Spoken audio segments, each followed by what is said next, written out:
ஜாதி தடையா இருக்கு மேடம். அதுதான் எனக்கு புரியல. என்ன ஜாதி அந்த ஊர்ல? உங்களுக்கு நம்ம எல்லாம் அதே ஏரியா தானே தம்பி. அந்த சவுத்துல நீங்க பாத்தீங்கன்னா இந்த சம்பந்தப்பட்ட ரெண்டு ஜாதிகளுக்கு நடுவுல அப்படி ஒன்றும் பெரிய இது கிடையாது தம்பி, வித்தியாசமா கிடையாது. இன்னும் சொல்ல போனா தேவேந்திர குல வேளாளர்கள் மறவர் சமூகத்தை அப்படி ஒன்றும் உயர்ந்தவங்கலாம் நினைக்கலையே. தேவேந்திர குல வேளாளர்கள் தாழ்ந்தவர்கள் கிடையாது. வரலாறு பூர்வமா உங்களுக்கு தெரியுமா அவங்கள பத்தி? வேளாண் கூடிய அவங்க, வீர கூடிய அவங்க.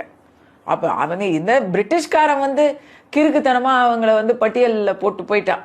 அவங்களுக்கு நாயக்க மன்னர்கள் படையெடுத்து வரும்பொழுது இவங்கெல்லாம் பாண்டிய மன்னனுடைய சேனையில தங்களுடைய நிலத்தை கொடுத்து ஆதரவை கொடுத்து கையில இது கட்டெருவா அப்புறம் அந்த கம்பு கட்டெருவா எல்லாம் எடுத்துட்டு போய் அப்படியெல்லாம் சண்டை போட்டவங்க. அவங்களுடைய எல்லா சொத்தையும் போருக்காக கொடுத்தவங்க. அதெல்லாம் போர்ல பறிமுதல் பண்ணிடுறாங்க. ஏன்னா அவங்க தோத்துறாங்க.